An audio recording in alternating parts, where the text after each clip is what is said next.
the attack on America raised so many questions.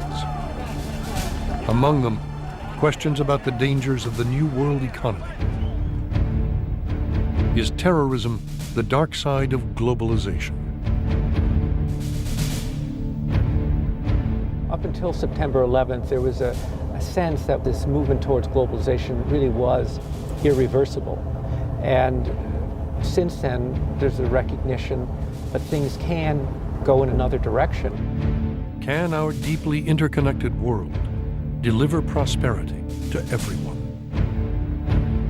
And that's basically the next big challenge, is making this interdependent world of ours, on balance, far more positive and negative. And the extent to which we succeed in doing that will determine whether the 21st century is either marred by terrorism of all kinds, or whether it becomes the most peaceful and prosperous and interesting time the world's ever known. This is the story of how the new global economy was born. The story of a century-long battle of ideas to determine who would control the commanding heights of the economy, central governments or free markets. In the 1990s, a worldwide capitalist revolution fueled the new era of globalization, the greatest expansion of world trade in history. Millions of people today are better off than they would have been without globalization, and very few people have been harmed by it. But with the promise came a debate about the impact of globalization. Should the world's wealthiest people really dictate how the world's economy is going to run? Tonight, the battle over who should write the new rules of the game for the global economy.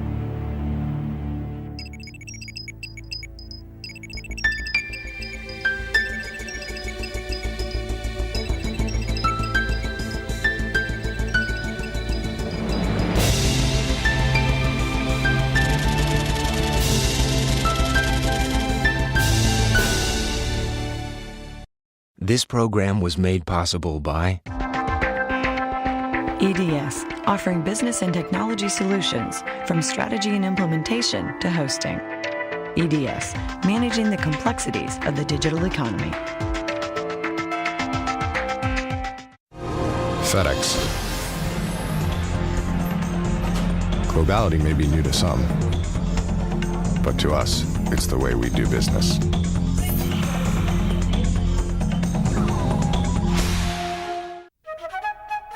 We're reinventing the energy business as we develop American oil and gas, next-generation clean fuels, and renewables like solar power. We're the people of BP. Additional funding was provided by the Pew Charitable Trusts, the John Templeton Foundation, the Smith Richardson Foundation, the Corporation for Public Broadcasting, and by contributions to your PBS station from viewers like you. Thank you.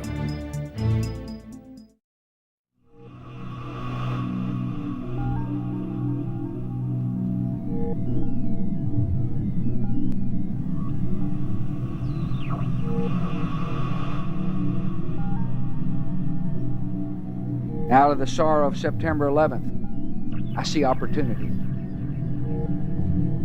A chance for nations to strengthen and rethink and reinvigorate their relationships. When nations open their markets to the world, they find in America a trading partner, an investor, and a friend.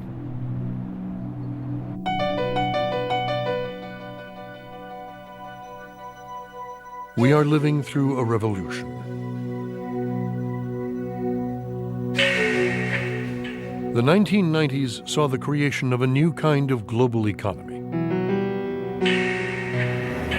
A single market in which everyone has a stake, but no one has control.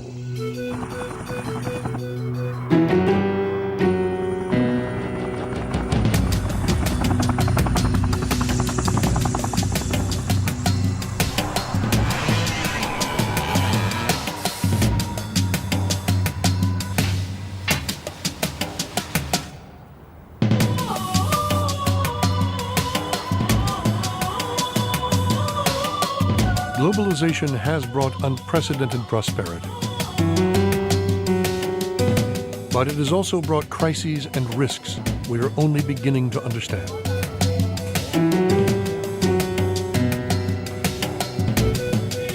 It has unleashed a worldwide debate about wealth and poverty, about the rules of the game for this new era of globalization.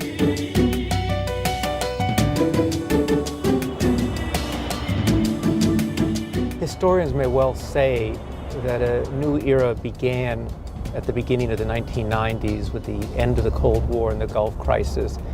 And that was this new era of globalization, of a world being tied together by flows of investment, of trade, of ideas, of culture, of people traveling all the time. And it happened very fast, and it so often happened. The change came more quickly than the ability of thinking to catch up and understand the change.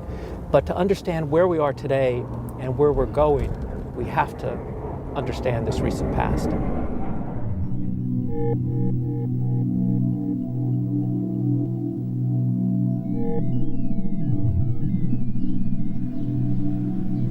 No economic idea has shaped the era of globalization more profoundly than a belief in free, open markets. Free trade has been a fundamental tenet of capitalism for over 200 years. But in the 1990s, the global market created a new reality that no government, no politician could afford to ignore.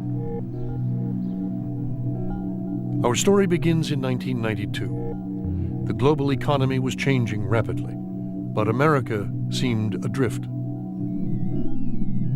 A recession had left 10 million workers unemployed. Industries struggled against intense foreign competition. Europe had formed a single trading bloc. Japan looked invincible. Japanese companies were buying up American icons like Rockefeller Center and Universal Studios.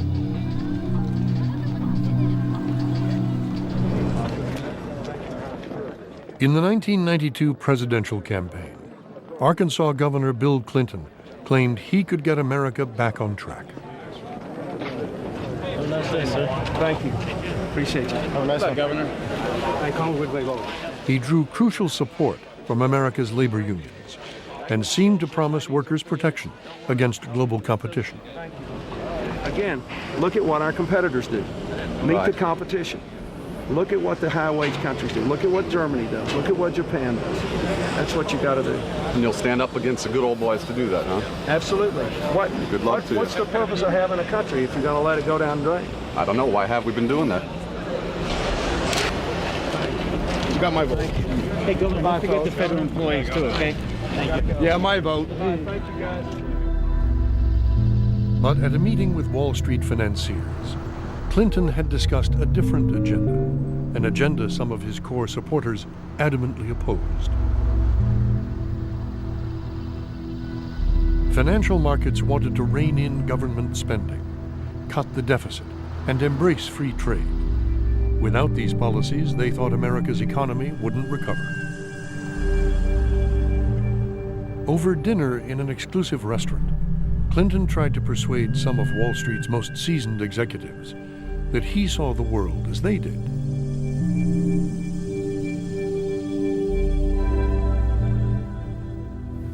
It was a small dinner in New York that I was co-hosting. We had about a dozen people. And my view was that the threshold economic issue for our country was to restore fiscal discipline after a long, long time during which fiscal discipline had eroded.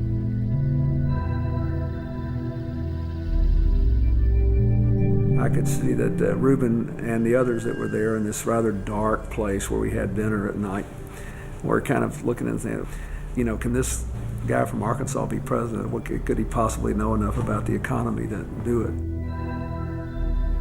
After that meeting, I thought to myself that this was a man who cared about what I at least thought we needed to care a great deal about.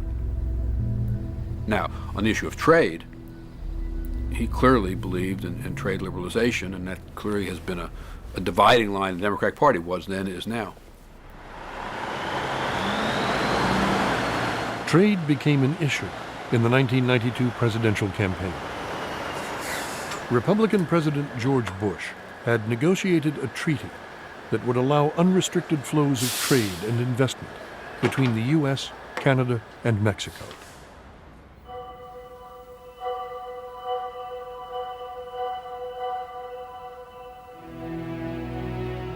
For its supporters, trade embodies an idea that open markets create wealth, bind nations together, and help construct a more prosperous and a more secure world.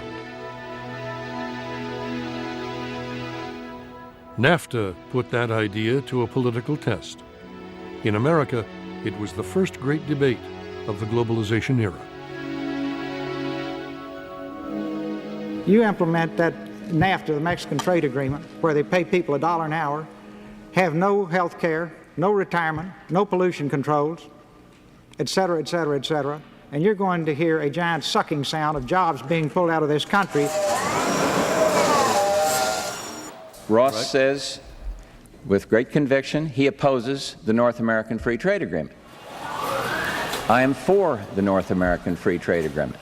My problem with Governor Clinton, once again, is at one time he's going to make up his mind, he will see some merit in it, but then he sees a lot of things wrong with it. And then the other day he says he's for it, however, then we've got to pass other legislation. When you're President of the United States, you cannot have this pattern of saying, well, I'm for it, but I'm on the other side of it. I am the one who's in the middle on this. Mr. Perot says it's a bad deal. Mr. Bush says it's a hunky-dory deal. I say, on balance, it does more good than harm if we can get some protection for the environment so that the Mexicans have to follow their own environmental standards, their own labor law standards, and if we have a genuine commitment to re-educate and retrain the American workers who lose their jobs and reinvest in this economy.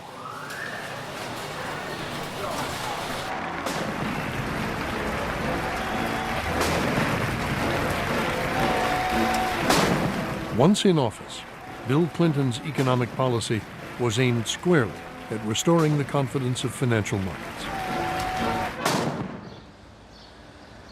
His first term was dominated by the battle to reduce the deficit.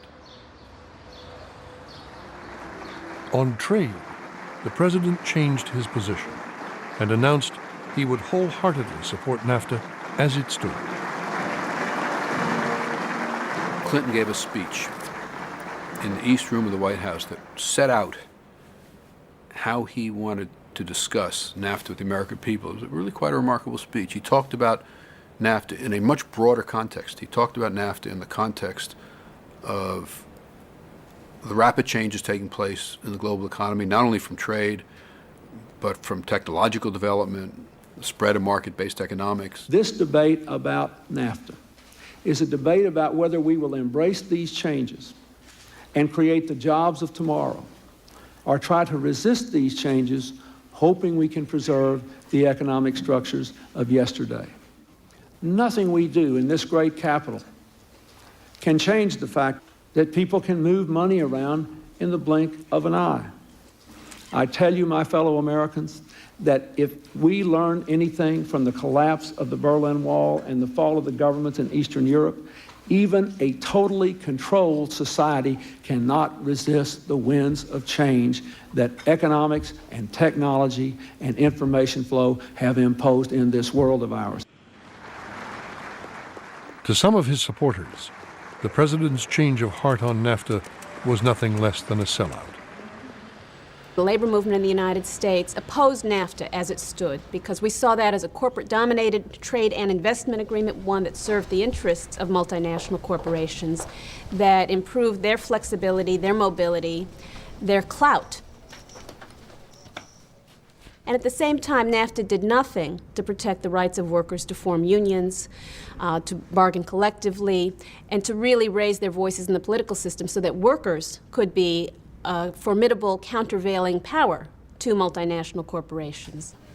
I think Clinton did sell out his traditional blue-collar supporters on the NAFTA issue, and a lot of people haven't forgiven him for that. Our adversaries tried to make it look like the whole American establishment's on one side and the little guys are on the other. And they could, stir that fear factor. And it was a tough sell. It was a tough sell. I thought it was one of the most courageous acts of his presidency. We worked with him very hard. The Republicans in the House provided a much bigger percent of the vote than the Democrats did. 60% of congressional Democrats voted against NAFTA. It passed only with Republican support. After NAFTA became law, thousands of foreign companies built factories in northern Mexico, exporting goods to the American market just a few miles away. 80% of all televisions sold in the U.S. are now made here.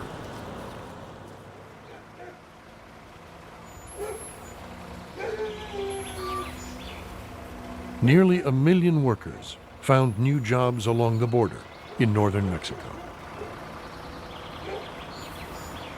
Pues ya lo poco que me va quedando, pues yo lo voy ahorrando para poderle mandar a mis hijos. I have 2 children. In the South, I didn't have a job and couldn't give my children what they need. Pues yo no le puedo dar. I left them behind with relatives and came here to find work. I found a job in a television factory. I earn enough to send some money home to my children. I couldn't do that before. This is a country of over 100 million people. And there's no question that those 10 to 12 million people who live in the north and the border area are not doing badly by Mexican standards. And it has become more industrialized with more jobs, higher wages, better social indicators, etc. The people in the South are doing very badly by Mexican or by anybody's standards. 40% of Mexico's population lives in poverty. Mexico's embrace of NAFTA and free trade was part of a broader change in thinking within developing countries.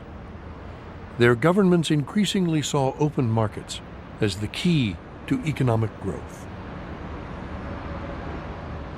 I worked 15 years for Coca-Cola. I started as a route salesman. I started right from the bottom. And I learned that discipline, that hard working, that talent is the way to succeed. I always seen globalization as an opportunity. Just the trade agreement with the United States has moved our total trading, which was 6 years ago $40 billion US, today is $280 billion US in just 6 years. Nobody loses, everybody can win.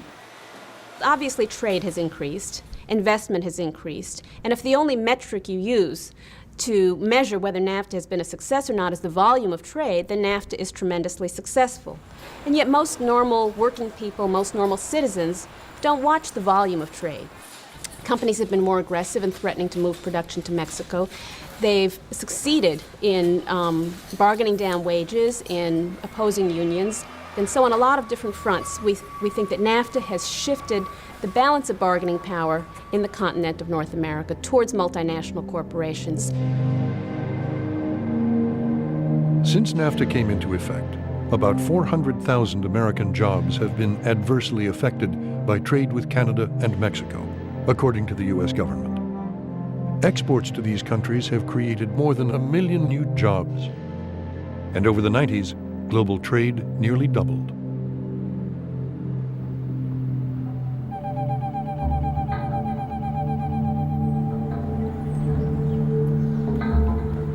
We tend to think of trade as products and goods moving across borders. In fact, the biggest trade of all can't be seen. It is money, the continuous 24-hour worldwide flow of stocks, bonds, and currencies. In the 1990s, practically anyone with savings in a pension or mutual fund became an investor in the global market.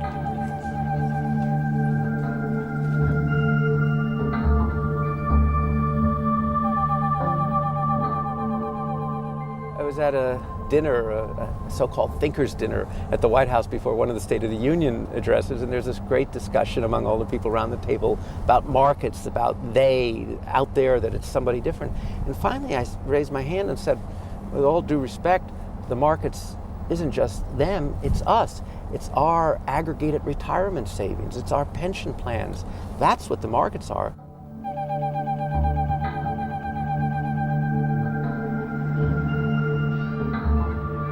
The state of California runs one of America's largest pension funds. The fund, known as CalPERS, manages the retirement savings of over 1 million state employees.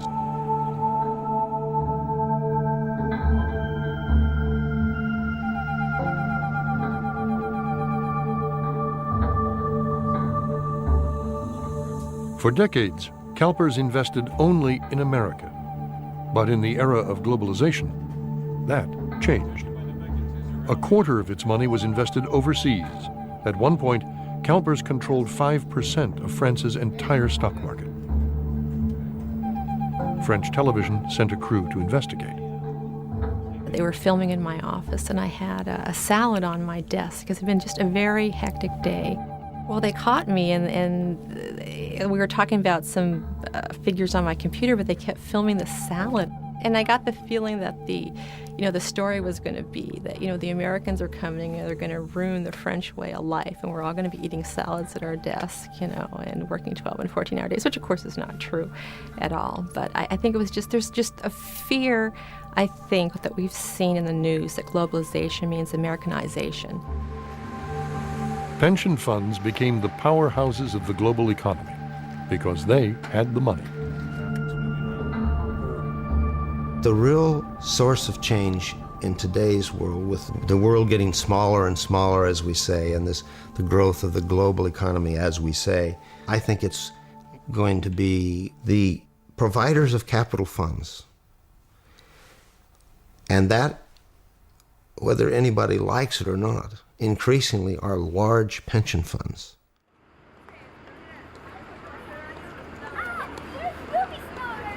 I have some of my own personal mutual funds overseas, and they seem to be doing pretty well right now. And I think in terms of what CalPERS' position is, they have a fiduciary responsibility to seek those markets out and to invest and to use that return on that investment to honor their obligations. We can't keep everything in the United States. You keep things in the United States, it's still not in the United States because so many companies are global, everything is global, everything is interconnected. With the end of the Cold War, many nations opened their markets to foreign investment for the first time. Funds like CalPERS saw new opportunities and hired money managers to scour the third world, now renamed emerging markets. Okay, very good. Yeah. Let me talk to Dennis, huh? Yeah, but they got an election coming up.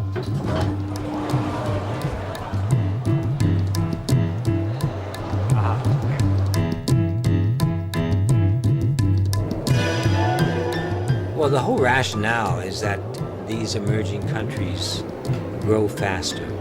So what we're trying to do is capture that growth and, of course, make money for our investors. But, of course, the risks are very great because there's no free lunch. So there's a balance. And, of course, it's our job to try to minimize the risks and maximize the returns. It doesn't always work out that way, but that's the objective.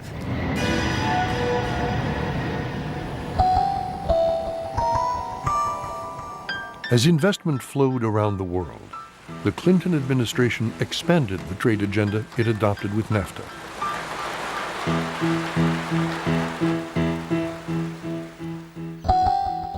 The U.S. encouraged developing countries to continue opening their economies to the global market.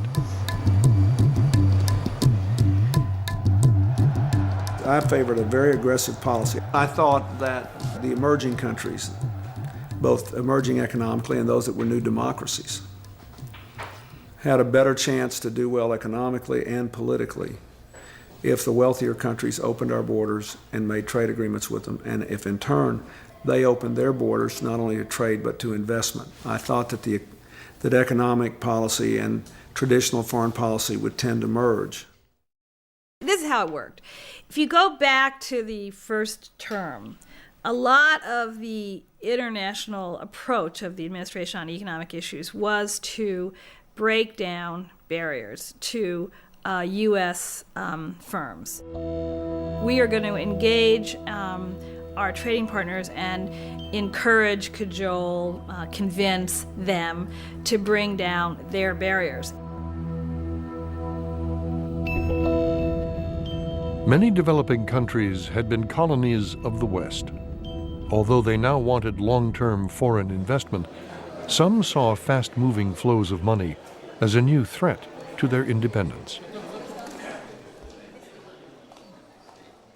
Once communism was defeated, then capitalism can expand and show its true self. It's no longer constrained by the need to be nice, so that people will choose the so-called free market system as against the centrally planned system. So because of that, now there is nothing to restrain capital, and capital is demanding that it should be able to go anywhere and do whatever it likes. Some called it the triumph of capitalism. During the 1990s, more countries than ever adopted market economics. Health Insurance Portability and Accountability Act on our health program. As an economics professor, Bill Christ had taught a course comparing Marxist and capitalist theories. As president of CalPERS, the California State Pension Fund, Christ came to believe that only open markets could ensure global stability. This is a kind of revolution, and I think it's going to be one of the most powerful revolutions over time, in my opinion, that will move towards giving everyone the franchise of participation in economics. If we don't reach out to these emerging markets, if we don't be evangelists, if you will, and try to encourage them to reform and invest some of our capital funds into these markets. If we don't do that, I'm afraid that some of the predictions that were made a long time ago by Karl Marx and Mr. Engels and others, that there will indeed be a confrontation between the haves and the have-nots that can bring the entire system down.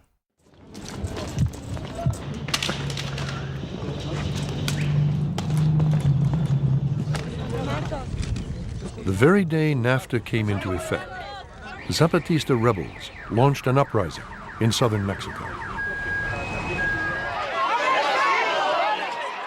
Shortly after, the leading presidential candidate was assassinated. Worried about stability, foreign investment began to flee. The global economy was about to face a new kind of crisis.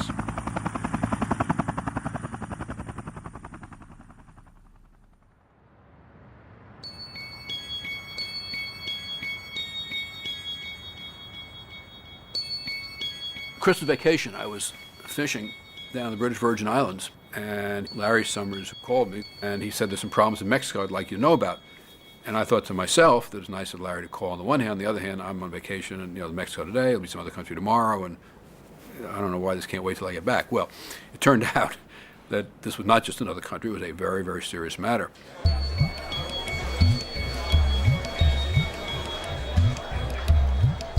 I was at a restaurant, and they came and said, the Secretary of the Treasury is on the line. And I got on the line, and he said, Greenspan and I have a problem. And we believe if we don't move very decisively that the Mexican peso will implode. If it implodes, the Mexican government will become very unstable. And we believe you could have a wave of 5 to 9 million people walking north to find jobs. He understood it very quickly. And I remember his saying, this is the first financial crisis of the 21st century. And I said to him, this is the first real-time worldwide financial crisis of a kind that will become very normal. And so I said instinctively, I'll back you.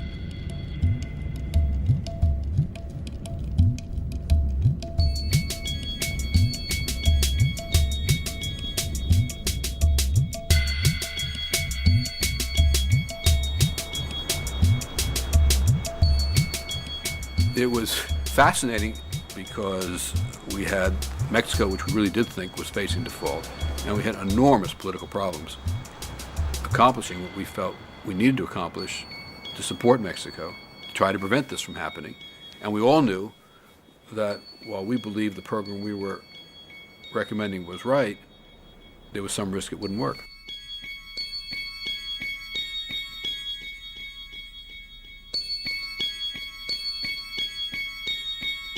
So if you go in and say to the president, here's a big crisis that could happen. I mean, we can tell you something to do about it. We can't tell you it's going to work. It's very risky. And we know that it's extremely unpopular, but we think you should do it anyway. Somewhere between 5 and 10 minutes, I listened to all this. I said, well, this is a no-brainer. We got to do this. If we don't do this, Mexico will certainly fail. Then the borders will be flooded with illegal immigrants who are starving and need food and a job. We'll have an enemy on our southern border, people that will remember when they were down and they were in need, we were not a good neighbor, and we will pay hugely for that. All over the developing world, people who look at us and think that we are smug and rich and unresponsive and don't care about anybody else will have all that confirmed. If we help, at least people will know we tried in a good cause, and it will resonate throughout the developing world. The bailout worked. Mexico paid back the loan early. For some, the intervention set a dangerous precedent, protecting big investors from risks they had willingly taken.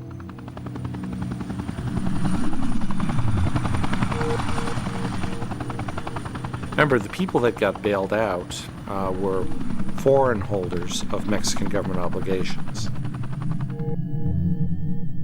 In a sense, we were trying to bail out our own citizens. But it signaled to banks and other rich investors that the U.S. Treasury at that time was going to adopt a bailout policy. People who take risks should bear those risks. They got the reward for them. They should take the downside. As the Mexican crisis made clear, technology had transformed financial markets. Money could literally be moved across borders in seconds.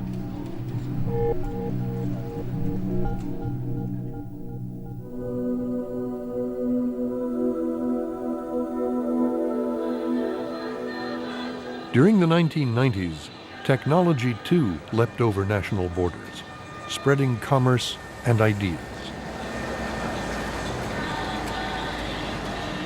It's hard to believe at the beginning of the 1990s, email was virtually unknown. Most people didn't have it. And a decade later, it was everywhere, and it was just become part of people's lives. And so this communications network was so powerful. The price of telephone calls plummeted. The number of telephone calls around the world skyrocketed.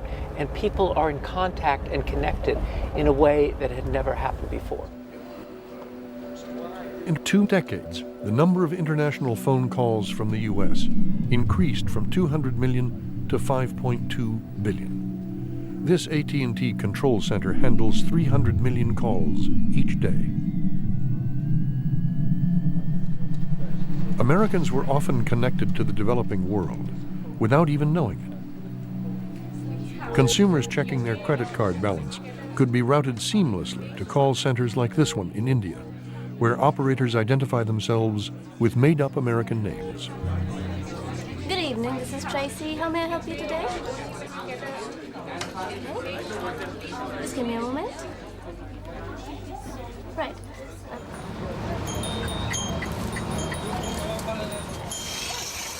In a remote Indian village, farmers took their crop to market as they had for generations.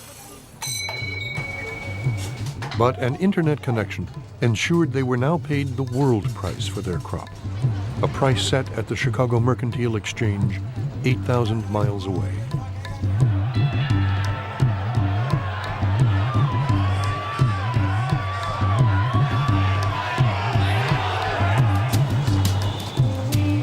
This borderless world created a new kind of business person. Entrepreneurs could now think like multinationals and see the entire world as a single market. Mariana Murti understood this revolution earlier than most. All of us believed in central planning.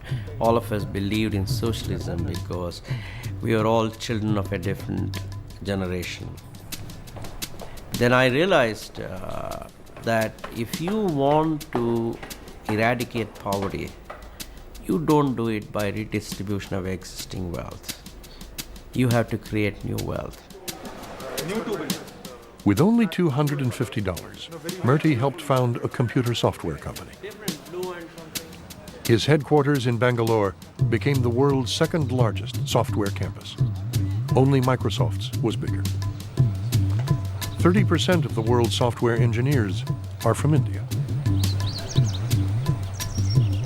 You know, I define globalization as producing where it is most cost effective, selling where it is most profitable, sourcing capital from where it is cheapest without worrying about national boundaries.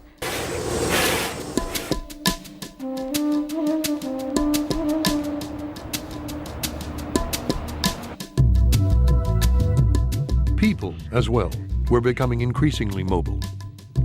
America relaxed its immigration laws, attracting a huge influx of high-tech workers from across the developing world. Silicon Valley is the place, it's the happening place. So many people come here. This is a place of opportunities. We get a chance to prove ourselves. We get a chance to prove ourselves, to show our skills.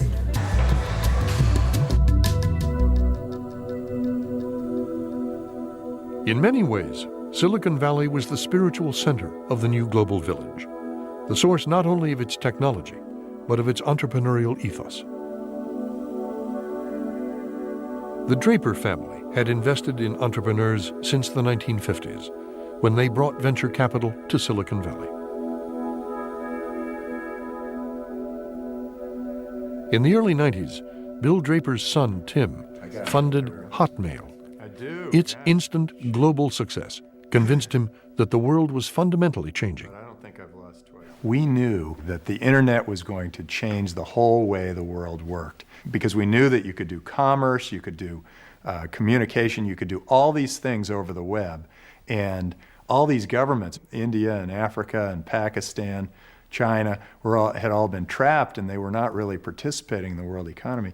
They could now. They could, because now they could communicate with the rest of the world through this internet. It was a big opportunity, and we saw it and we jumped on it. I thought I had checkmated you again. I think entrepreneurship can happen anywhere. All it takes is someone with a vision and an idea for how to do something better. One of the Drapers' best investments was in David Lee, the first foreign-born American to take a high-tech company public.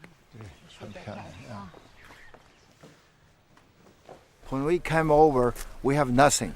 $600, 20 kilos of clothes.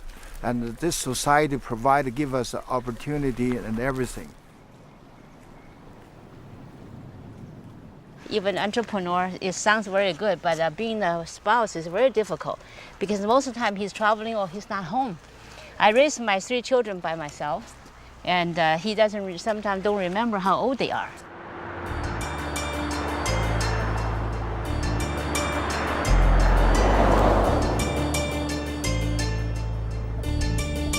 David Lee manufactures high-end telephones. He embodies the new breed of global entrepreneur. Okay, don't eat too much, okay?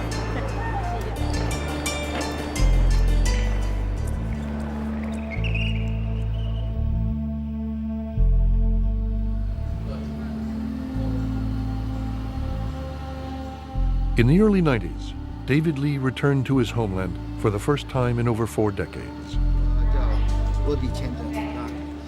I always afraid to go back to a communist country. I was born in Beijing and actually right in the Tiananmen Square. And we left there after the revolution, 1949.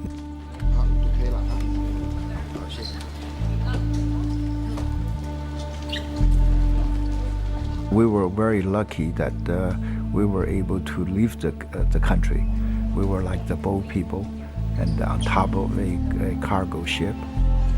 We left everything, and the only thing is whatever we can carry.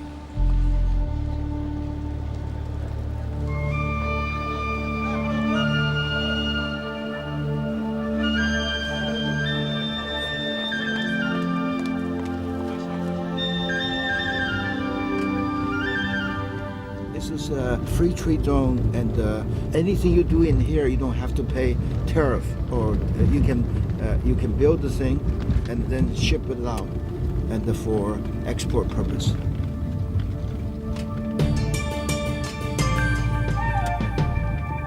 David Lee set up a joint venture in a free trade zone near Shanghai. Lee saw at first hand a China in the midst of epic economic transformation. China's communist leadership had embraced markets and welcomed hundreds of billions of dollars of foreign investment. Almost 1/4 of the world's population was entering the global market for the first time.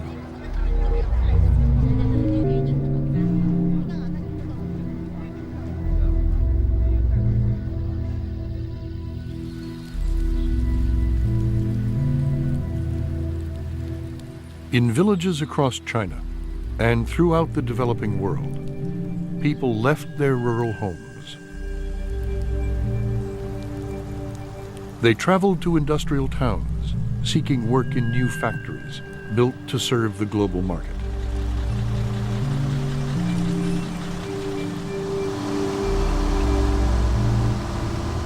The era of globalization saw the largest wave of human migration in history. 80% of the world's future economic growth is expected to occur in cities rather than the countryside. I was a school teacher in the countryside. At that time, I only earned $100 a month. My parents are both farmers, so we lived a very poor life. But now I'm earning $3,000 a month. My life is totally different. My child is going to school here near the factory. So we are living a much, much better life now.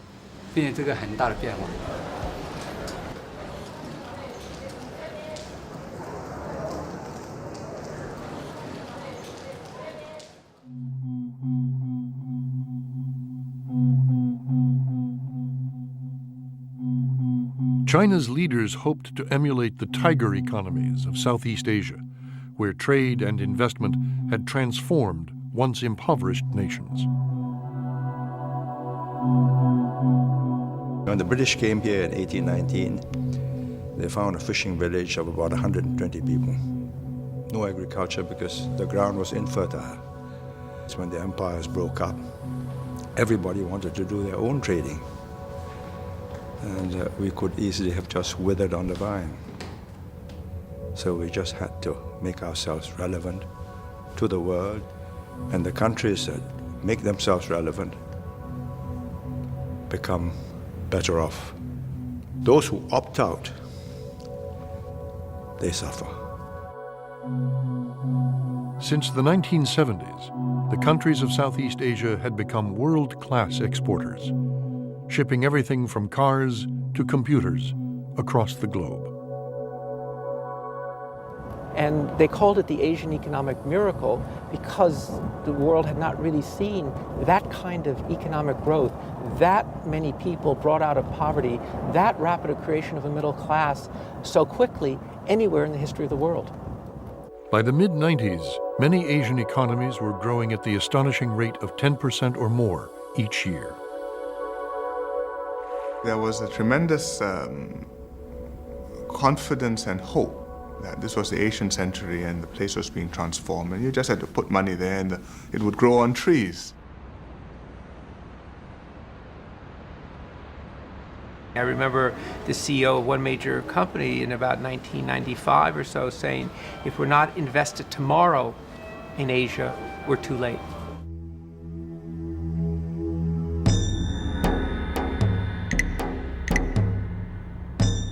Yet there was one big exception.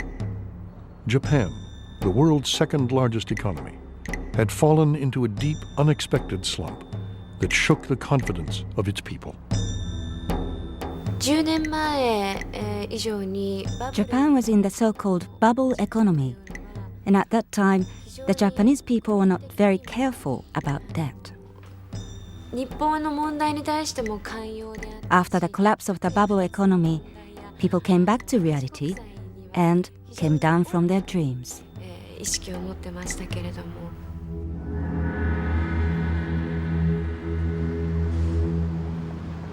Japan's economy once looked unstoppable, but it was slow to adapt to the rapid changes of a fast-moving, interconnected world.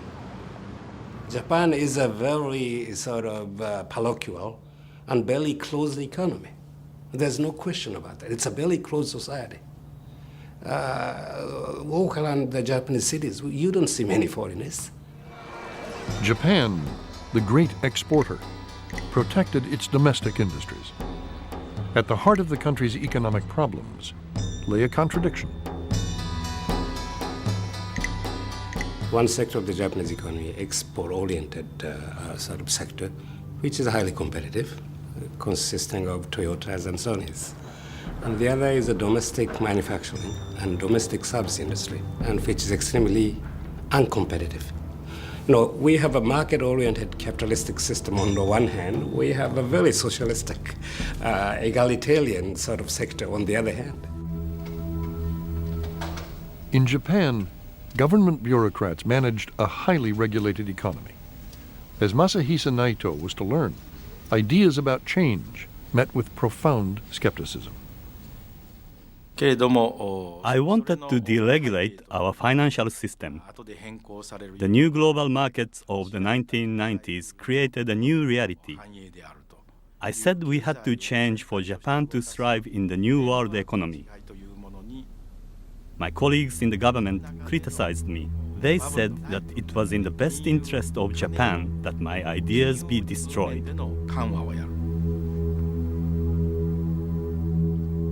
Naito was fired without warning. Japan stuck to its old ways, and the nation's economic slump continued.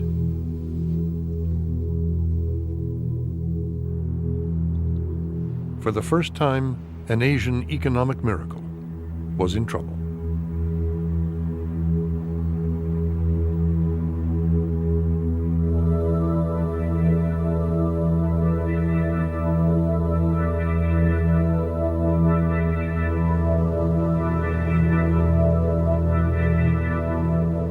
By early 1997, Southeast Asia's rapid economic boom was overheating. Siravat Vorovet was one of many who thought the good times would never end. Ever since I was a child, I have been wanting to be a multimillionaire. I wanted to be rich. I wanted to do something that no one has done. Build a luxurious condominium. I knew a lot of rich people, and multi-millionaires would like to take time off to play golf, to enjoy the fresh air in mountains, which you cannot find in Bangkok.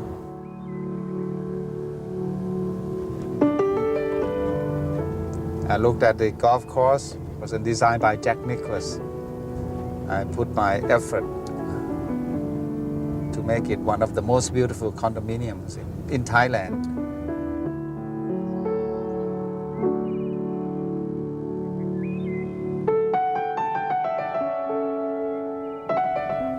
Still today, the mountains in the background with a fairway and a lake in front of the condominium. It's really beautiful.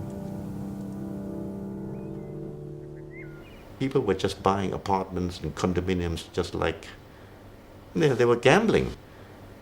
They were tempted by this easy money. They were tempted by this easy profit. During the 90s, Thailand had opened up its capital markets. For the first time, local businesses could borrow money from foreign banks, which offered lower interest rates. People would come and knocking on your door and plead with you to borrow money, be they European banks or Japanese banks. They came and begged us to borrow from them. In just 4 years, loans to Thai businesses had tripled to over $200 billion. American and European governments encouraged the inflow of money. Oh yeah, we were strong advocates of opening up capital markets and the benefits that could flow therefrom, but we were also strong advocates at the same time, because we recognized the tie of developing the banking systems, developing the capital markets, and developing regulatory systems, none of which is easy.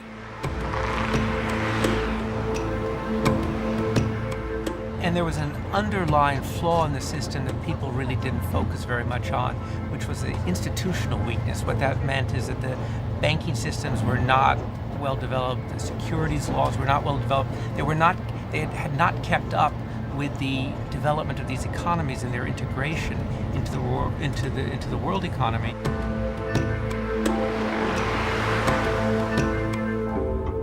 Thailand's central bank had kept its currency artificially high, fueling the speculative bubble. The International Monetary Fund, which acts as a bank of last resort to countries in financial trouble, began to worry that Thailand was heading for a fall. I went to Bangkok in May 1997. It was full of cranes everywhere, and it looked like the boom would never end. But there were very weak banks who were lending against the security of those buildings which were never going to be filled.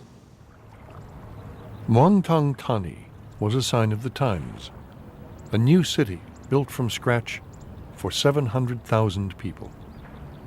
It was meant to be bigger than Boston, but almost no one was moving in. The vision was great. The vision was to take this huge tract of land and build a city, basically, between the downtown congested Bangkok and the airport. So the concept was excellent. The problem was that it was financed to a great degree by US dollars. Thailand's currency, known as the baht, was pegged to the dollar. As the Thai economy weakened, financial markets sensed this policy couldn't last. Thailand had fixed the value of its currency in terms of dollars. It had a fixed exchange rate. And as people began to wonder, well, do they actually have enough dollars to always be able to give me dollars in exchange for the baht, the Thai currency I have? And when they begin to wonder about that, they start asking for the dollars. The central bank kept on saying, no, we will support the currency at this fixed rate. And of course, they were shelling out the US dollars to protect the currency. So their foreign reserves were dwindling. And of course, any hedge fund manager looking at that would say, hey, these guys are going to be in trouble, and I'm going to short the Thai baht. The baht came under relentless market pressure. In July 1997, the Thai government was forced to devalue. The bubble had burst. The Asian financial crisis was about to begin. Okay, here we are. When it hit, I realized my fate. I could not sell a single unit when the crisis hit. This was my most expensive model unit. Now no more doors, all decorations, materials gone. My condominium is called American Dream. home dream condominium. But we are broke. Even my clients who were multi-billionaire broke also.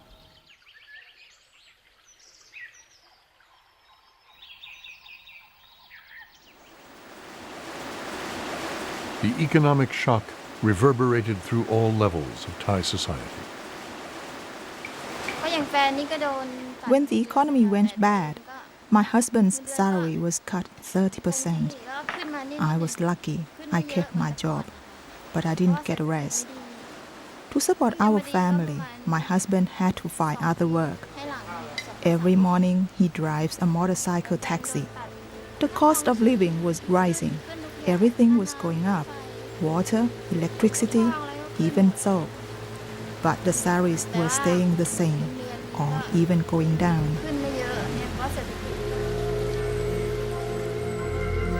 With its economy in a virtual free-fall, Thailand received an emergency rescue loan from the International Monetary Fund. When that didn't work, the Thai government asked Washington for even more help. No one imagined that an economy as small as Thailand's could spark a global crisis. Thailand is a very small economy. It doesn't have a lot of links, and it's not exactly in your backyard. In any event, the U.S. chose not to intervene in Thailand, thinking it was not going to spill over. Why would it? The contagion effects were not apparent to anybody, not just the administration. I think they misjudged the situation. And probably because it was seen too much as a financial issue rather than an overall strategic issue. Global markets worried that other Asian countries might have similar hidden flaws. Like a classic run on the bank, money began to pull out of the entire region. They called it contagion. And at each stage, the crisis turned out to have a virulence, which became known as contagion, much greater than had been anticipated. And what that really reflected was indeed globalization, was the way these economies had become locked together, and investors looked at emerging markets. They said there's a problem in Thailand, well then there's a problem in these other countries. And so each step of the crisis created these shock waves that carried on into the next.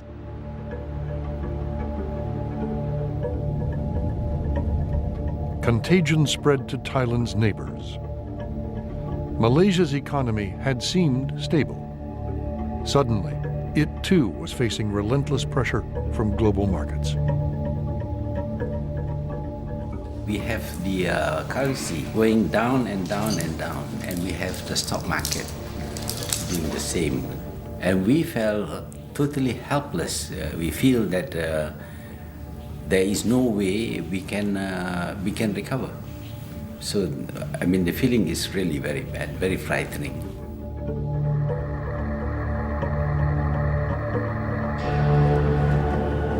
Contagion next hit Indonesia, the most populous country in the region. Its government collapsed. Its cities descended into chaos. The fund managers did know the difference between Indonesia, Malaysia, Thailand, Singapore. They just say, I want out. Property prices collapse, companies collapse. And in the case of Indonesia, the social fabric collapsed.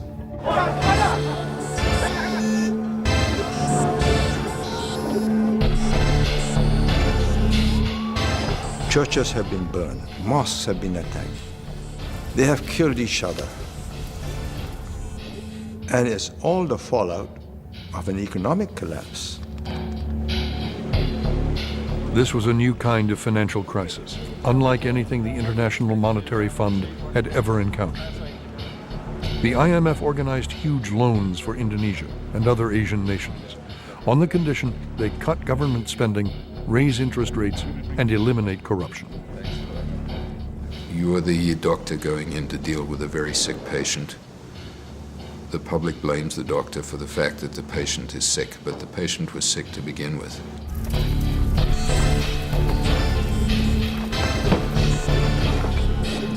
But these things are societally wrenching, and there are huge vested interests.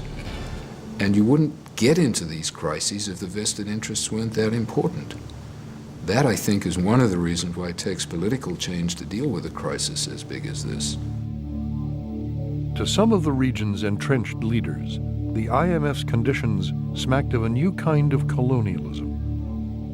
Presently, we see a well-planned effort to undermine the economies of all the ASEAN countries by destabilizing their currencies. In the old days, you need to conquer a country with military force, and then you can control that country. Today, it is not necessary at all. You can destabilize a country, make it poor, and then make it request for help. And for the help that is given, you gain control over the policies of a country. And when you gain control over the policies of a country, effectively, you have colonized that country. The market forces were simply too powerful for the IMF or any government to contain.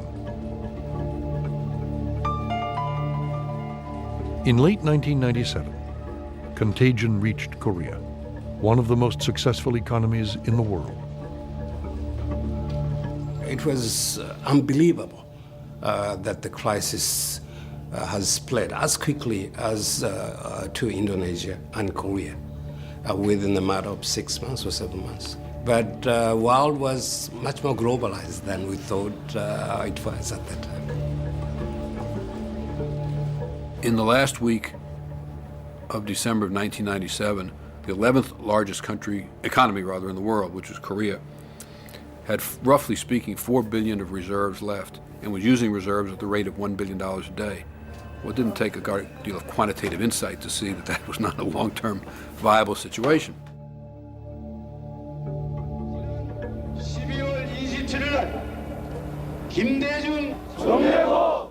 Korea had been misleading the world, claiming it had enough money to withstand the crisis. The IMF's Stanley Fischer arrived in Seoul to inspect the central bank's accounts. I visited Korea a couple of days before they turned to the IMF for help. And there was a state of panic. And it was at that point that I went to the central bank and was shown how much money was left in the Korean central bank. It was essentially all gone. Korea was about to default on its loans from Japanese and Western banks. Pressured by their governments, the banks agreed to share some of the pain. They rolled over their loans. Korea was then given the largest bailout in history.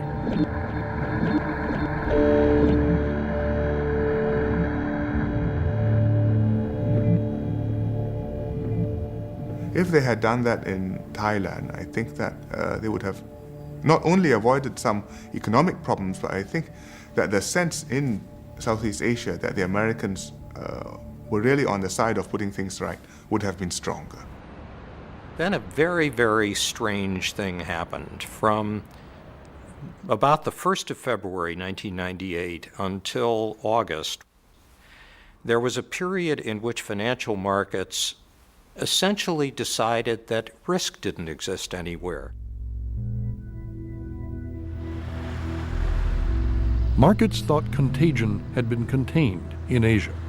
Investment flowed elsewhere. Some came to Russia, where the Moscow stock market was the best performing in the world. But economic reforms had stalled, and Russia was heavily in debt. Even so, investors were convinced they'd found an emerging market that couldn't fail. Investors had decided Russia is an ex-superpower. It has lots of missiles and lots of atomic warheads for them. Certainly you could not have a financial accident in Russia because the rest of the world, the rich countries, would bail Russia out. Well, it turned out that that was wrong. Russia defaulted on its debt. Its currency plummeted. Global investors were stunned. All these people who in the previous 7 months had decided there was no risk anywhere literally panicked.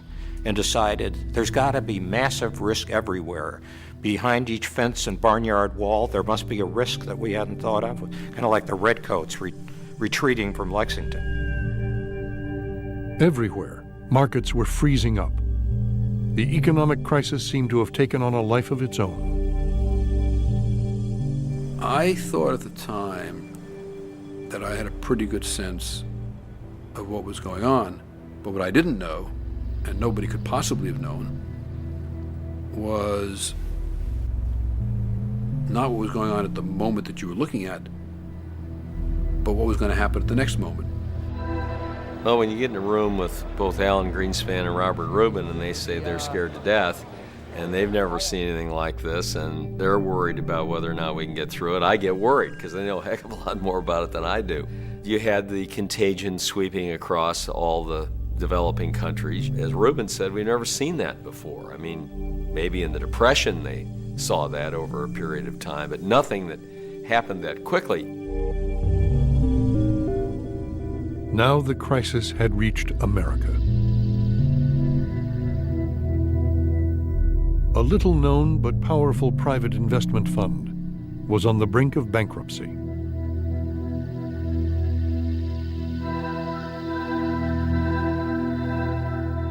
Long-Term Capital Management, or LTCM, directly controlled $100 billion of global assets and indirectly more than $1 trillion.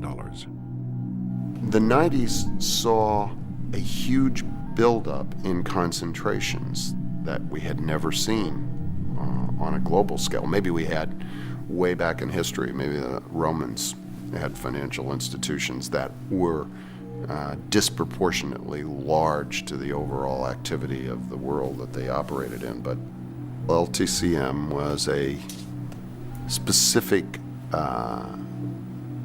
type of hedge fund. They were involved, whether it was the Singapore Exchange, the Tokyo Stock Exchange, the London Stock Exchange, the New York, there was no market that they weren't maybe the largest player or close to the largest player.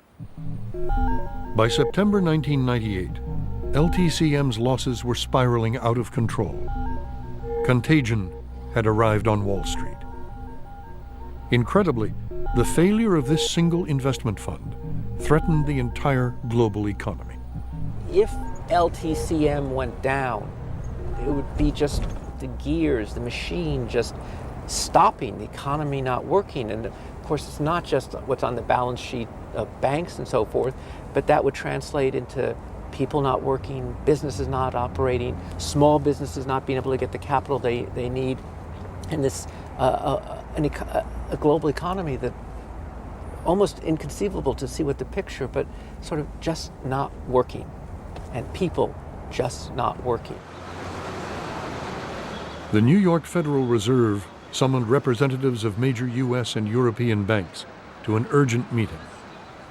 John Corzine, then at Goldman Sachs, was among them. The real problem with long-term capital was nobody really understood all the downsides. All one knew was it was going to be extraordinarily dangerous to enter into that. And everybody, I think, understood the Fed's concern that that had real implications to the real economy. Since LTCM was a private fund, the government could not impose a solution. The fate of the global economy was in the hands of these bankers. The head of a securities firm or a bank is not paid to be a patriot. He or she is paid to serve the best interests of the shareholders. So the most that one can do in a position like mine is to say the public interest may well be served by long-term capital management not failing. But there is no public sector money to solve the problem. The taxpayer is not going to do this. You folks have to decide whether it's in your interest to do it. The banks agreed to put up their own money to rescue LTCM. Wall Street had averted disaster, but the global crisis had one final chapter to go. What had started in Asia now reached Brazil, the 8th largest economy in the world. But this time, a loan package was put in place early. Brazil's government cut spending and enacted reforms. It worked. Brazil's problems were contained. Global financial markets gradually returned to normal.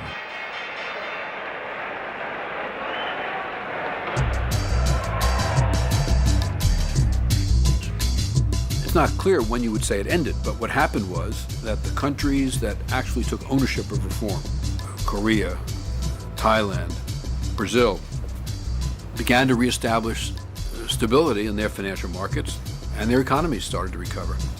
And after a while, there came a point we began to feel maybe we're past the crisis. Then a little bit past that, we said, it does look like we are past the crisis. And finally, we got to the point where we said, well, we think this is over. The world economy had survived the first crisis of the globalization era. But millions of ordinary people had paid the price. And that's the unfortunate part of so-called globalization, because such negative effects can come very fast. It takes decades for a country to grow up, and all of a sudden it disappears.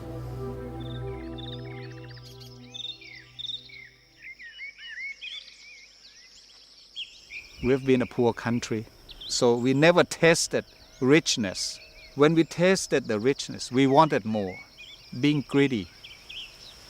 I blame myself also. Never had enough. Quite a view.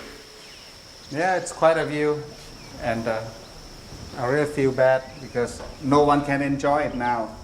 It's all left to the bank. And here I see a nice fairway and nice lake.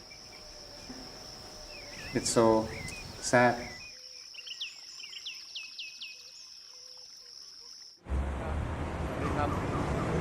Sandwich ไหมครับศิริวัฒน์ sandwich ไหมครับศิริวัฒน์ sandwich ไหมครับสวัสดีครับศิริวัฒน์ sandwich ไหมครับ I had a big dream. I couldn't achieve it, and that's why today standing selling things for 2 hours and you don't sell anything, or you sell very seldom sell. But after 4 years of struggling, at least I know I have a chance. Today, my big dream is to be McDonald's of Thailand, because selling sandwiches on the streets, now I develop a new Japanese sushi. I use Thai brown rice. I'm the first in Thailand. So hopefully in the near future, I will raise my funds in the local stock market. So in the near future, I will be McDonald's of Thailand.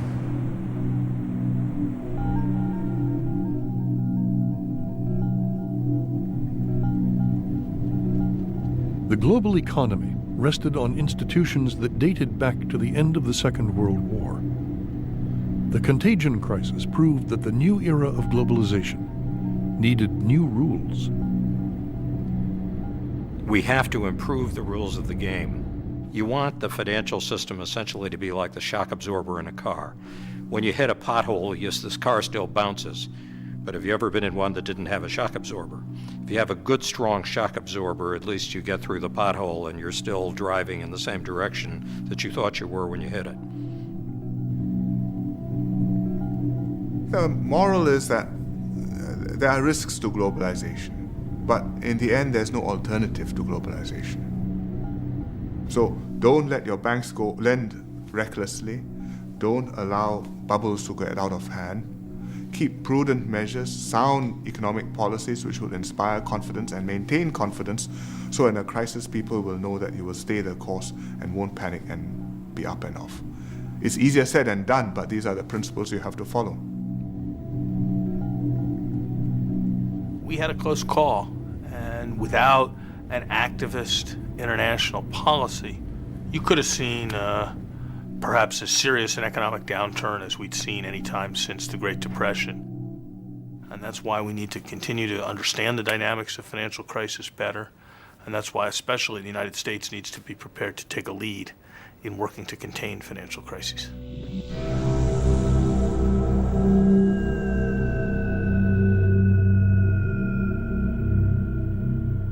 For many Americans, the world financial crisis created new unease about the risks of the global economy. People sense the instability of it. They get indicators like big meltdowns, like the financial crisis in Asia. But they also get indicators of things like, the local bank, which just keeps getting merged and renamed. Like your card does work and then it doesn't work and the name keeps changing every 3 weeks. And you combine that with the real financial cataclysms like the Asian meltdown, and a lot of people in their everyday life are seeing this sort of out-of-control scenario very personally. It's out of their personal control. For critics like Lori Wallach, this was an opportunity. Together with allies in labor unions, they began to channel public anxiety into what became known as the anti-globalization movement.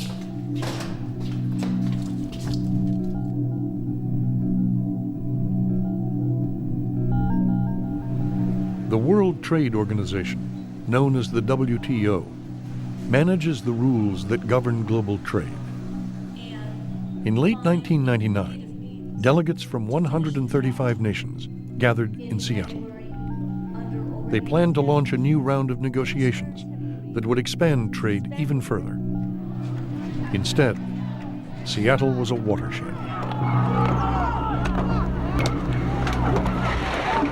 As one could see from the way Seattle exploded, it really caught the people at the World Trade Organization meeting there quite by surprise. The largest environmental organization in the world with offices of more than... They can take us away, but they cannot silence us!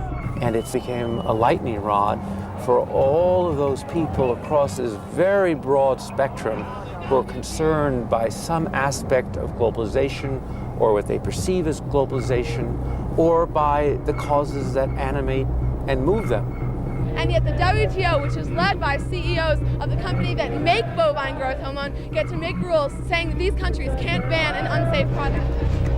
While the protesters represented an array of interest groups, the majority were from American labor unions, which had bussed in thousands of their members. People came together from all over the world in Seattle to say that the rules of the current global economy, as embodied in the World Trade Organization, are unfair, they're bad for developing countries, they're bad for workers, and they're bad for the environment. In the 1990s, the expanding U.S. economy created 17 million new jobs. But union share of the workforce had fallen dramatically. The AFL-CIO blamed cheap labor overseas.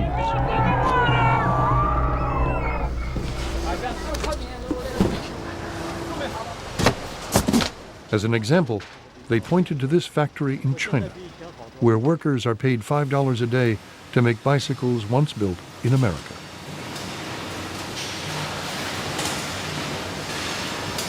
Our workers are in direct competition with workers overseas. We can't control whether every single job stays in the United States or not. But it's another thing to lose jobs to workers who are being denied their fundamental human rights, who are not represented by independent trade unions. And so that changes the nature of competition that American workers face. Countries that opened their markets saw their overall wealth and living standards increase. Yet the politics of trade were less straightforward than the economics. It's always difficult to sell open markets. There's a basic problem that the costs of open markets, whether it's somebody losing a job particularly, are very obvious. The benefits are much less clear. Whoever said on Christmas Day, gosh, thanks. Without open markets, I would have only been able to buy half as many toys for my kid. On the other hand, every job loss that can remotely be connected to international trade, people do. So this problem of invisible beneficiaries and very visible losers is one that bedevils the political economy of trade. The truth is that the business community has very good access to the international institutions and to their own governments. And we hit the streets because we feel that we have a harder time getting our governments to listen, or that our governments are unresponsive to the concerns that we've raised. And we think we can do better. We think we could write a set of rules for the global economy that would ensure that corporations had to live up to a minimum standard. But inside the Seattle meeting, the union's demands met stiff resistance from the developing world. They wanted more trade, not less. Poorer countries charged that America and Europe unfairly protect industries with powerful union and business support. Let's take textile trade. Now, all textile imports into America, for example, are governed by quotas. Every country is allocated a certain quota. It's not free trade. It's managed trade. America is free to sell textiles to us, but we are not free to sell textiles to America. Developing countries forged a negotiating bloc to make Western markets more open.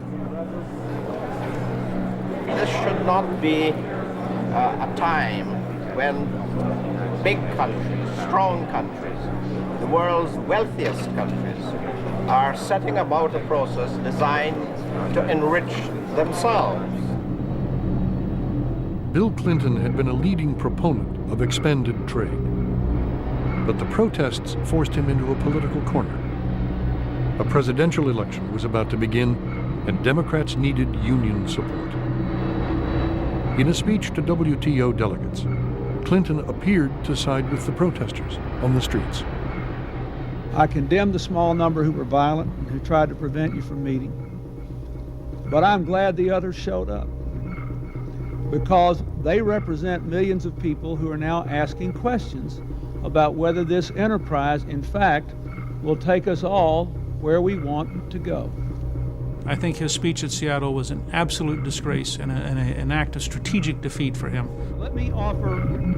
I think they were gearing up for the election, and appeasing the unions to elect Gore was more important than standing for free trade. And I thank you. Clinton instructed American WTO negotiators to keep protections for key U.S. industries.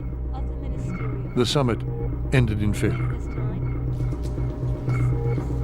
Leaders across the developing world vowed to block the next round of trade negotiations unless their demands were taken seriously. We believe in trade, but we didn't believe in just being a market for other people.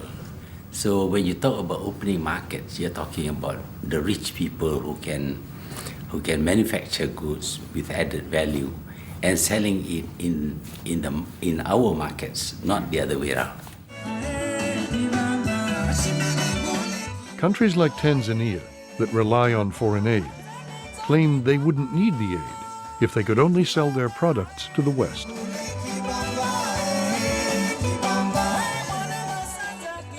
We talk about a level playing field, but in fact it is very much tilted in their favor.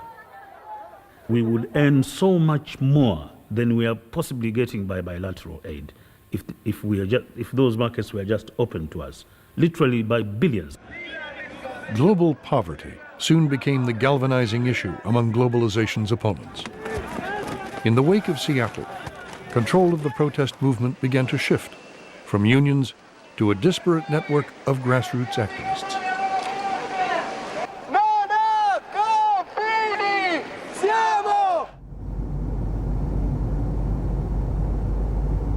We're trying to move from the politics of protest to the politics of liberation. It's not simply trying to create a kinder, gentler kind of capitalism, you know? It's not simply about trying to have social clauses or negotiate the terms of our misery, try to make our misery a little bit less miserable. It's about changing the world. It's about creating structures and institutions and frameworks and communities and neighborhoods that are based on our values, which are values of social justice, of mutual aid, of solidarity, of direct democracy. And we're a long way from where we want to go, but we have to start now.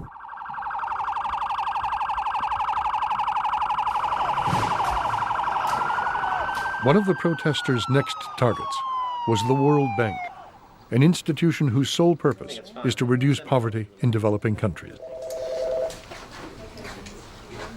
When you see someone outside a barricade attacking you vehemently because of something called globalization, you have to wonder what it is they're getting at. Excuse me, sir. So it enrages me when you have people who assume that they have the moral high ground against a team of people here who are devoting their lives to addressing the very questions that these people claim to be addressing. But the protests had become impossible to ignore. Inside the World Bank and other institutions, officials struggled to make sense of the growing debate. The protest movement is multifaceted and the anger is multifaceted, but there clearly is a sense of losing control and a sense of alienation. The old structures and the old institutions and the old lines aren't working anymore. And I think we're at a stage where there is this extraordinary chaos in international organizations, in international rules of the game that we're trying to define. And we're not there yet. And I think, like any chaotic situation, when you're in the middle of it, you don't see the way out.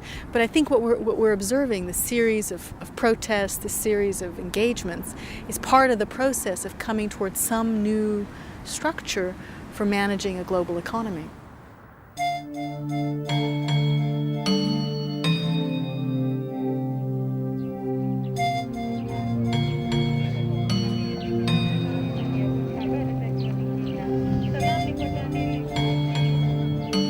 Globalization did not cause global poverty, but it did make us more aware of it. And by creating a single global market, it raised the question of how that market benefits the world's poorest nations.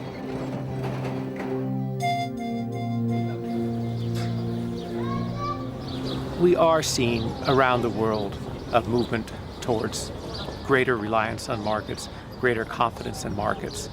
But for that confidence to last, it has to be seen that these markets are fair, that they are delivering the benefits widely, that people are benefiting from them. And if they don't have that kind of legitimacy, then the confidence is not going to remain, and the markets will be vulnerable to disruption and being replaced by other kinds of controls. So every day, the market has to earn and prove its legitimacy. And that's a big test, particularly in the developing world, where the number one issue is the issue of poverty. And that, more than anything else, is what these markets will be judged by.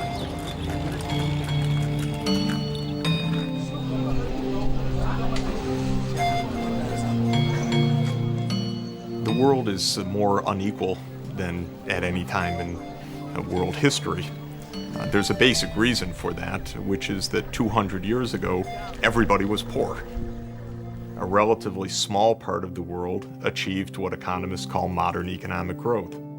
But those countries represent only about 1/6 of humanity, and 5/6 of humanity is what we call the developing world. It's the vast majority of the world. The gap can be 100 to 1 in some cases, maybe a gap of $30,000 per person and $300 per person. That's absolutely astounding, to be on the same planet and to have that extreme variation in material well-being.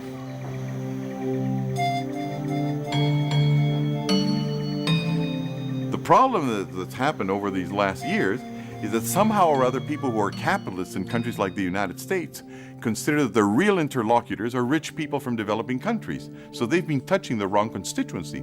The constituency of capitalism has always been poor people that are outside the system. Capitalism is essentially a tool for poor people to prosper.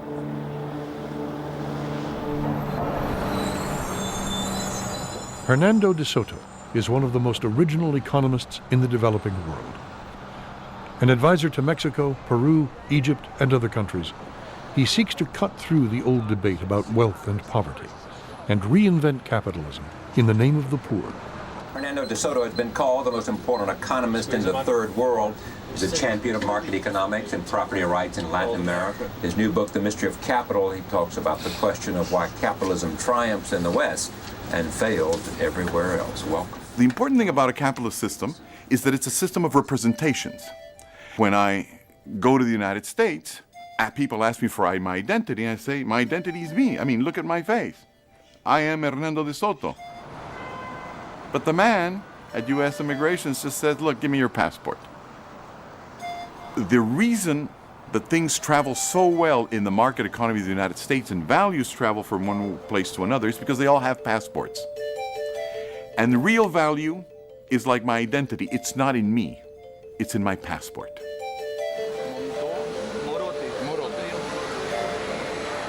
Real value to pay the hotel room is not in me.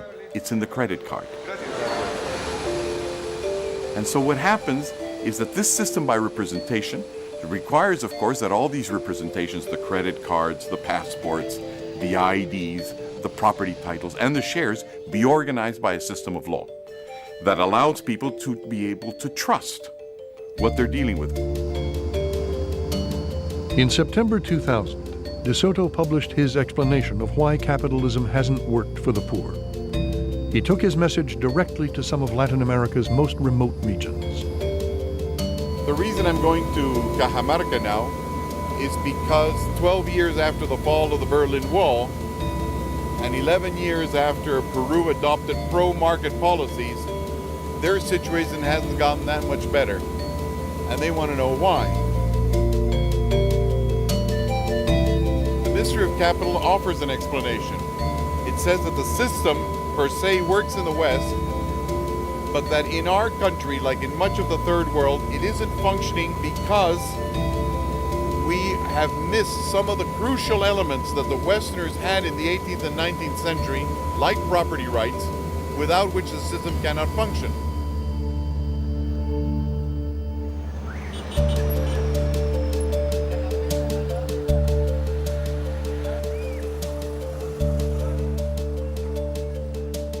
De Soto's book had become the &1 bestseller in Peru's history. El sistema legal no solamente es útil para vincularnos en el Perú, ya no podemos en el Perú, entonces no en el Perú, sino en And in poor neighborhoods across the country, this economist had become a celebrity.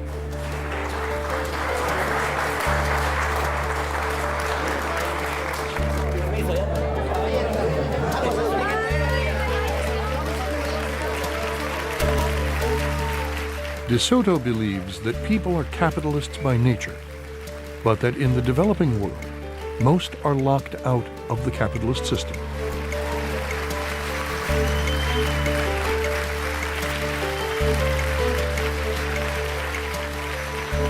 Peru, like in every other developing and former communist nations, people on the ground, with or without a property law, have basically agreed on the distribution of assets among themselves. You go to any of the places we've been to, the hinterland of Egypt, of the Philippines, of Haiti, where there is no official law that is actually in place or being enforced, but there is another law in place. You step on somebody's territory and somebody comes up and says, get off my territory, whether there's a law or no law. You walk down the street and you walk into a garden and the dog starts barking, and you start finding out that that dog is defending a consensually agreed determination of possession rights throughout a certain area. So there are property systems in place. The important thing is that they're illegal. They're extra legal, to be more precise. In the West, property rights are taken so for granted, they rarely cross our minds. But in many countries, these crucial tools of capitalism simply aren't available. In the foothills of Mount Kilimanjaro, Philip Tesch's family has grown coffee for generations.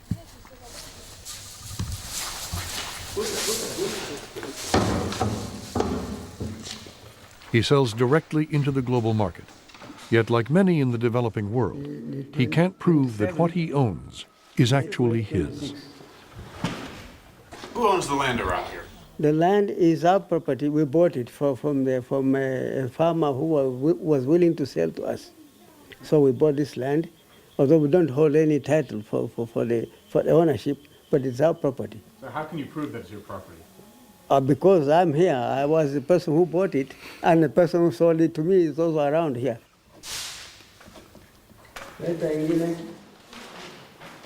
So what we've been discovering is that there's a real huge paper wall that stops the poor from actually being able to develop a private legal enterprise. Yes.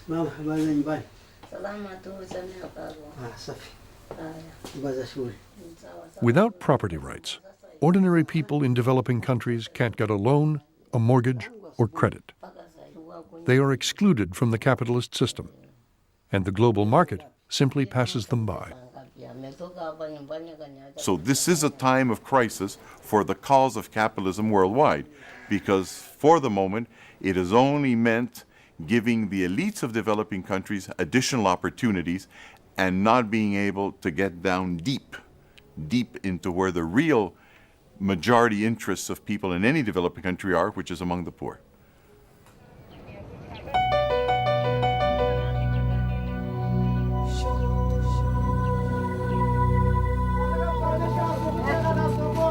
It is an incredible moral problem how to live together with this vast gap in wealth.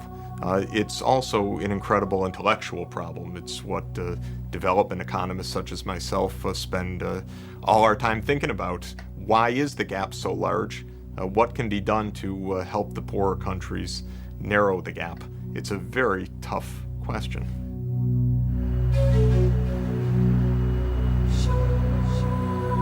Places like Merelani in northern Tanzania are the bottom end of the global economy. Miners hunt for gemstones, tanzanite, that will eventually sell for over $1,000 per stone. Some mines are too narrow for grown men to navigate.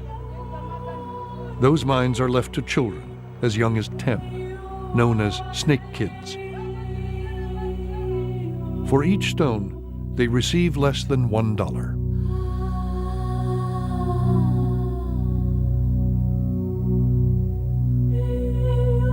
Oliver Twist has come to town, and he's poor, and he's got a TV set, and he's able to see how you live. As compared to how he lives, he's going to get very angry. So either you show him a capitalist route to do it and integrate him, or he's going to find another ideology. And the fact that today there is no more a Kremlin that is organizing revolt doesn't mean that they're not going to find another capital, because when these things happen, when people are unhappy and rebel against the system, they'll find another locus of power very, very quickly.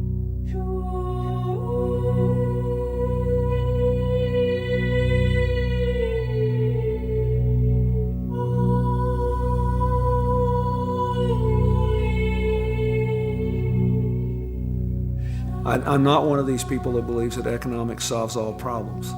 But if people know they're taking care of their children, and if they have a personal interest in maintaining the peace, it's just easier for them to manage life's difficulties.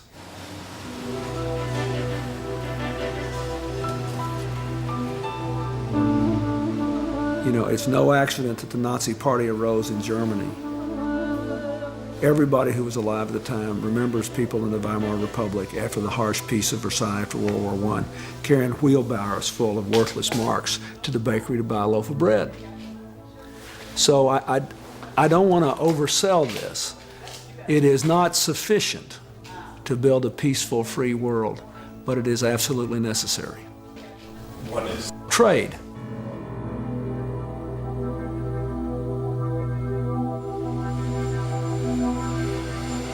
In his final foreign policy address before leaving office, Bill Clinton sought to define the challenges of globalization.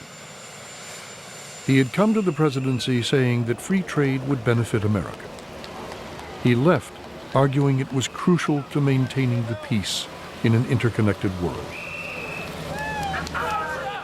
First, let me say, I think it's quite important that we unapologetically reaffirm a conviction that open markets and rule-based trade are necessary proven engines of economic growth.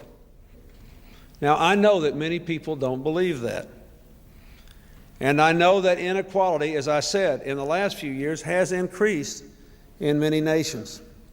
But the answer is not to abandon the path of expanded trade, but instead to do whatever is necessary to build a new consensus on trade. That's easy for me to say. You can see how successful I was in Seattle at doing that. No generation has ever had the opportunity that all of us now have to build a global economy that leaves no one behind. For 8 years, I have done what I could to lead my country down that path. I think for the rest of our lives, we had all better stay on it. Thank you very much.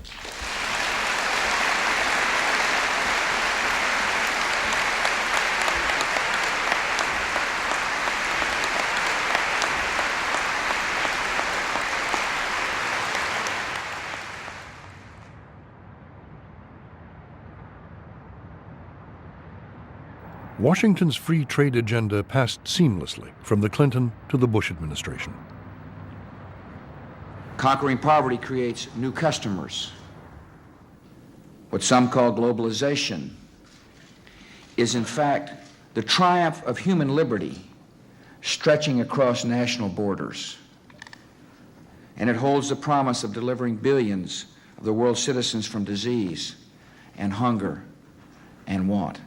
At this stage, I don't find in my travels around the country or even around the world that there is a widespread opposition to the basic fundamental trends that have been there for the last 40 or 50 years. Millions of people today are better off than they would have been without those trends and developments, without globalization, without the developments of increased international commerce. And that's all to the good, and very few people have been harmed by it.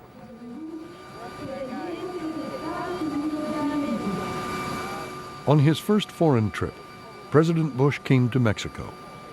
His friend Vicente Fox wanted to use the global market to relieve his nation's endemic poverty. Mexico is being one of the losers of the 20th century. We tried many different alternatives to development, and unfortunately, we have 40% of the population poor. We have a per capita income that is extremely low. It's the same per capita income we had 25 years ago. So we must change things. Presidents Bush and Fox hoped to expand the North American Free Trade Agreement to the entire Western Hemisphere. Now we want to go further. I'm talking about a NAFTA plus, a NAFTA that takes us to a further integration. I've been talking this with President Bush, and fortunately, he's seeing it the same way.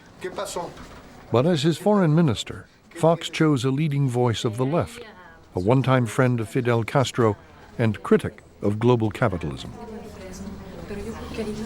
The left's main issue since the middle of the 19th century has been the inequality that accompanies capitalism. There is probably more inequality pressing against society today than before, within rich countries, within poor countries, and between rich countries and poor countries. So on this score, for example, the left has more of a cause or of a raison d'etre than perhaps any time recently. Presidents Fox and Bush were set to meet again in Quebec City at a summit for 34 democratically elected presidents from North and South America. The National Assembly's over there, so the mentality was we have to surround our National Assembly with symbols of modernity. Anti-globalization activists made the summit their next target. Whatever people say, there will be some sort of property destruction or some sort of violence, and we need to look at the effectiveness of things that we are doing. The way that the division has played out is very abstract. violence, nonviolence. And for me, that's not the way the debate should be played out. Our goal is to disrupt the summit as best we can with the largest possible mobilization on the 20th and the 21st.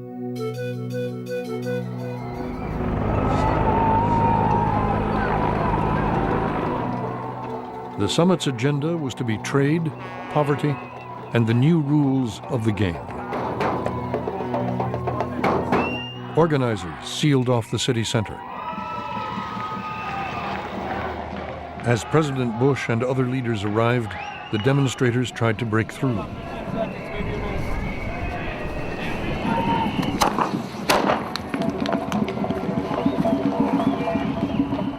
Inside the barricades, Mexico's foreign minister was now a part of the system he'd once criticized. They never mentioned the Americans. They said, we need leeway to show that we can get results. This is my first big summit as foreign minister. And it's fun. Get to see a lot of people who are very representative of their societies and the power elites in their countries, and also friends. Everybody's here. If you were 25 today, where would you be? In the streets. I would think that's certainly a hell of a lot more fun.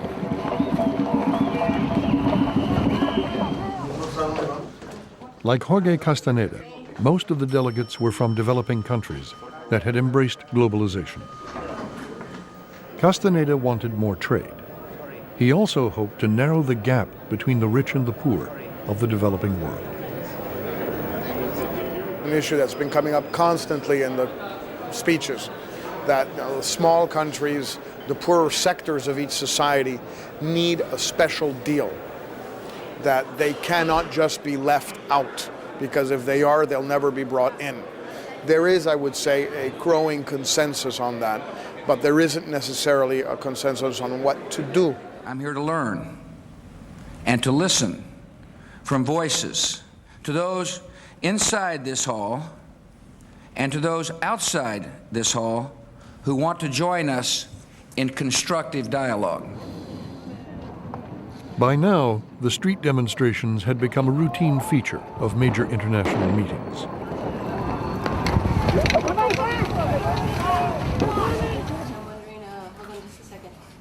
Protest organizers were increasingly sophisticated, using the internet and other tools of globalization to try to bring the system down. To put out a general call for protesters to come down to quote the Abraham. It seems like there is a scuffle with the police. We need some reinforcements. We need some super protest power. So we travel around the country and we set up these web streams. Wherever there's a minor or major demonstration, wherever people want this to be set up, we'll help them. And so if we can provide alternatives, if we can provide criticisms that come from the streets and represent a diversity of people, then I think there's a possibility of success. And that success would be, burning the free trade area of the Americas. That success would be disbanding the WTO. That success would be removing the power from the top 1% of the world's population. The protesters, by staking out an extremist position, make a more regulatory position more centrist. And that's fine. Perhaps that's not what they want, but that's too bad. You don't always get what you want, and you don't always know who you're working for. But I do think that the protesters are natural allies of people who believe that there are things that should be done to manage world trade in a certain way.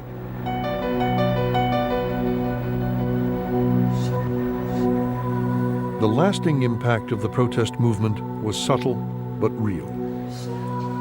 Since Seattle, the terms of the global debate had shifted. When the first protests started, I remember feeling very frustrated because they had no alternative program. And the more I thought about it, the more I realized, and if one looks historically, the role of protest movements isn't to provide solutions. It's their job to be critical. And then it's the job of the insiders, the people in the system, in their response to those protests, to come up with new solutions. And I think that's where we're at now. So I do think it's healthy that we have them, banging at the gates.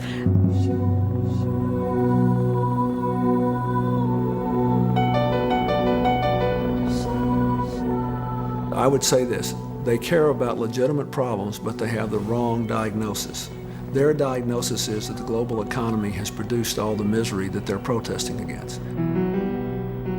On the other hand, you cannot have a global economy without a global social response, without a global environmental response, without a global security response. It's unrealistic to think you can. And that's basically the next big challenge, is making this interdependent world of ours, on balance, far more positive and negative. And the extent to which we succeed in doing that will determine whether the 21st century is either marred in its first 50 years by terrorism of all kinds across natural borders and more racial and religious and ethnic strife and tribal strife in Africa, or whether it becomes the most peaceful and prosperous and interesting time the world's ever known.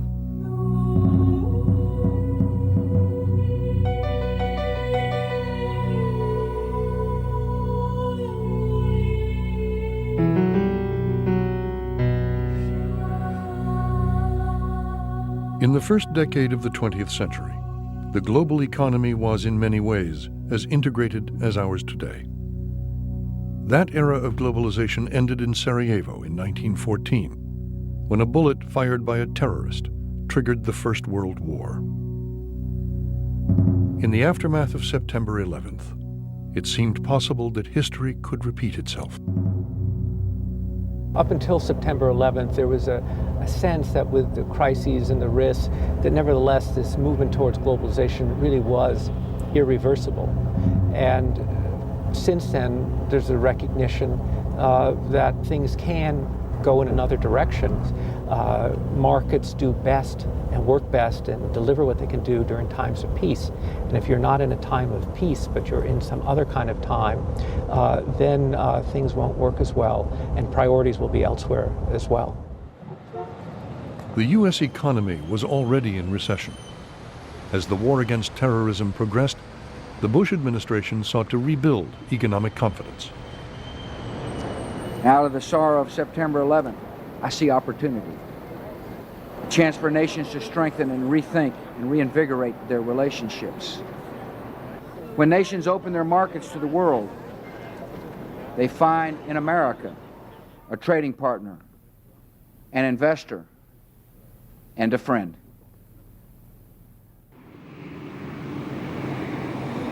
In November 2001, the World Trade Organization gathered as planned in the Middle East. The remote city of Doha had been chosen to keep protesters away, but September 11th had dampened the anti-globalization movement. Delegates reached the compromise that had eluded them in Seattle. A new round of trade negotiations was launched, and the concerns of the developing world will be at the top of the agenda. I think that the new technologies, the breaking down of trade and capital market barriers, the spread of market-based economics, that all of this has contributed greatly to global economic well-being and contribute enormously for a long, long time to come. I think the potential is tremendous. But the people in those countries who feel that they are left out and the system isn't working for them have merit on their side of the case. And I think it's not only an issue of being helpful to them, I think it's enormously in our interest that they become part of the system. I don't think there's any one overnight solution. I don't know anybody who's smart enough to sit down and write a brand new set of rules that we should all then adhere to. I think it is a process of negotiation among sovereign and independent nations. And that's probably as it should be. And it will evolve over time. And I do think we learn from our mistakes. But the idea that there's some sort of basic right way to do it out there and there's one individual or group who've got all the answers, I'd be deeply suspicious of that notion. Months later, the American economy seemed on the road to recovery. While threats remained, the global system seemed more robust than many had feared. The era of globalization looks set to continue, as does the debate over the new rules of the global game.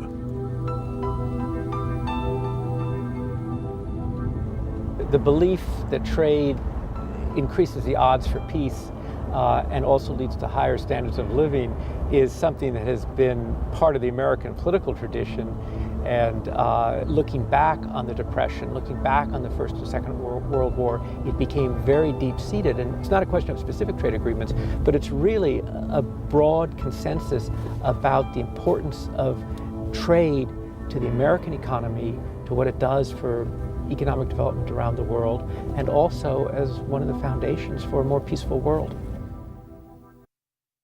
Watch all of Commanding Heights online at pbs.org. This enhanced netcast links to an interactive time map, country reports, economic data, and important full-length interviews about the future world economy. Commanding Heights video set and book are available from WGBH Boston Video. To place an order, please call 1-800-255-9424.